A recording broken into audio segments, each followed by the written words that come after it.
What's good with y'all, bro? My name is Hans, out here representing the motherfucking human Saiyans.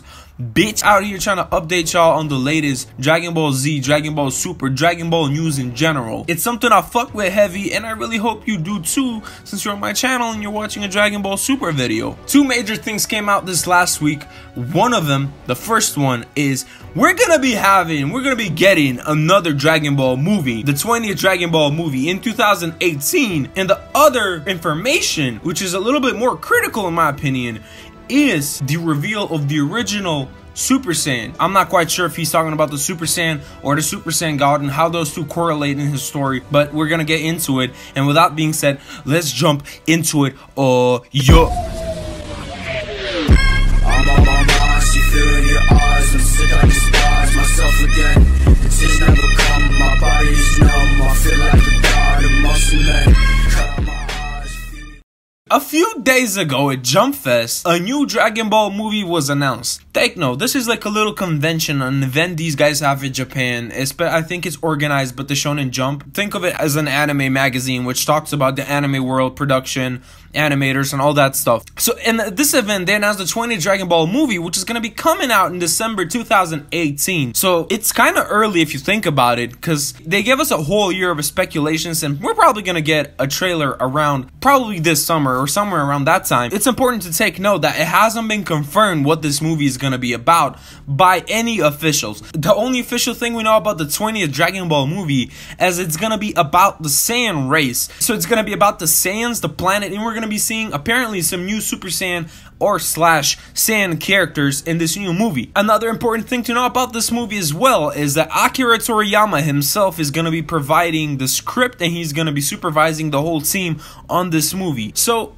if you're a huge fan of his work, which I'm pretty sure you fucking are since you're on my channel, you're probably gonna like what the fuck this man is gonna have in mind about this shit. But it's also important to point out that he's old. Akira Toriyama is old, and I don't mean to offend the man, he's a legend, but he's a forgettable person. He really did not want to continue Dragon Ball Z after the Frieza saga. So he has the money, he has the comfort that he desired. He got the goal, he secured a bag, he doesn't need to be working anymore. And there are fans and people and YouTubers that are critical and skeptical about this, but I think he's gonna provide, because at the end of the day, he's the one that came out with Battle of Gods, Beerus, Whis, all those. He designed those characters, he thought of the whole fucking story in his head, bro. So to recap the whole announcement, new Dragon Ball movie. It's gonna be the 20th Dragon Ball movie. It is going to be about the Saiyans, the Saiyan race, and we're gonna be seeing some new characters. Akira Toriyama is gonna be providing the script, and he is also going to be providing the character designs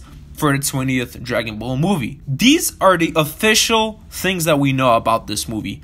Anything beyond that you hear from me or any other YouTuber is going to be speculations and theories and just a bunch of bullshit you want to cram into your video so you make it 10 minutes long so you kind of get that little bit of the AdSense, you feel me? I just gotta eat, I'm sorry. Hey, listen though, listen, and don't worry about, I'm going to get into these motherfucking theories, but we got to address the second announcement so we make an accurate prediction of what this movie might, keyword might, be about. Now, the second biggest piece of information that came out for us Dragon Ball Z, Dragon Ball Super fans is that the man, Akira Toriyama, the legend I was just talking about, had a little interview in which he talks about the original Super Saiyan and kind of talks about the original Super Saiyan God, and it's kind of, I don't know if it's a translation or just simply how the man is. In my opinion, it's simply how the man is. He's, as I said, he's pretty old. He doesn't really care about Dragon Ball Z as much as we think he does. He kind of just pulls shit out of his ass, low-key. And with that being said, I'm just gonna read you what he said when he was asked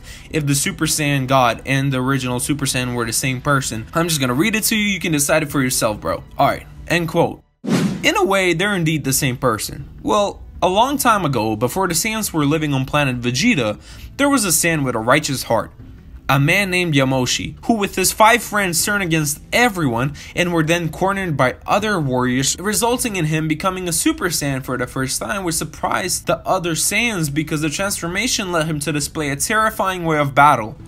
After a while, Yamoshi ran out of energy and was defeated after being overwhelmed by the large number of his opponents, and thus it gave birth to his legend. Afterwards, this is when it gets tricky. Afterwards, his soul wandered in search for 6 Saiyans with a righteous heart, looking for a new survivor, the Super Saiyan God. End quote.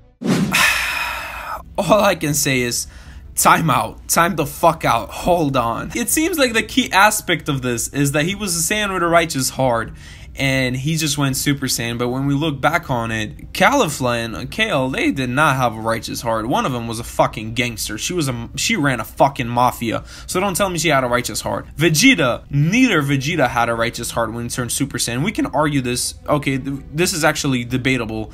But Caulifla was not. She did not have a righteous heart. So don't bring that bullshit. You gotta have a righteous heart for this shit. Because I know they mentioned the whole thing. Focus the fucking S cells or whatever the shit he also made up in another interview.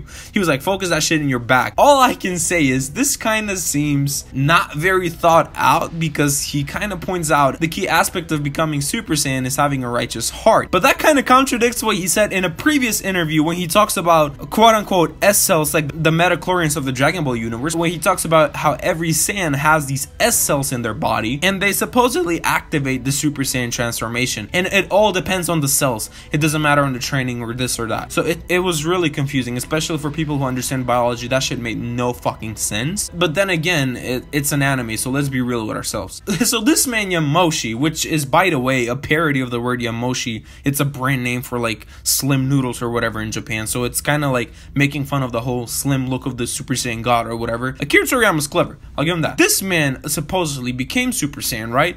And then he dies and has his spirit wandering around. First of all, how the fuck is his spirit wandering around? Why doesn't he go into the other world? Explain to me that. King Yama was like, alright bitch, you gotta go back to Earth, or back to fucking planet Saddle or planet Vegeta, wherever the fuck this man is. And he was like, ayo bitch, you gotta wander around, find 6 Saiyans and make him a Super Saiyan God or whatever. That part is so out of context. I do not understand why he's wandering around. I mean, to me it makes no sense. But I guess I'm wrong, and I guess the Dragon Ball lore is changing as we go through these new episodes and interviews with Akira Toriyama himself. Now, there's a shit ton of theories about how when Beerus had a dream, he was dreaming about Yamoshi. The guy in the vision was not Goku, it was Yamoshi. And how there's these different things. So when Shenron talks, he's talking about Yamoshi and all that, and Shenron is probably talking about Yamoshi. But what I wanted to talk about at the end of this video is we got this new information about Yamoshi being the first Super Saiyan and all this. So basically, we learned information about the past of the Saiyans, right? We got this information at the beginning of December or something like that, like 2 weeks ago. A few days ago, like 5 days ago, we hear about a new movie which is gonna be about the past of the Saiyans, and we're gonna be seeing some new characters. So 2 plus 2 is 4, minus 1 is 3, quick maths. With all the official information that we have right now, with all the speculation and the theories, I'm willing to put my money on Yamoshi being maybe the main protagonist, or definitely having some part in the story or showing up as a character in this new movie that we're gonna get in December 2018. With that being said, guys, thank you so much for watching. Let me know what you think about this movie. Are you fucking excited? Are you scared that the anime might suffer some bad animations while the production of this movie takes place? Or what are your thoughts on the whole topic? Let me know in the fucking comments. And as always, my name is Hayons. Thank you so much for watching. Like the video, subscribe in this bitch. I don't know what the fuck you're supposed to do. Do it. You know what to do. It's 2017. I don't need to tell you what to do. You're a smart person. You're watching a video on the internet. We lost nut neutrality. It's not nut neutrality. I'm not trying to pay for my porn. I don't give a fuck what anybody says, bro. Alright, I'm getting off topic. Thank you so much for watching. Hounds, signing the fuck out. Peace.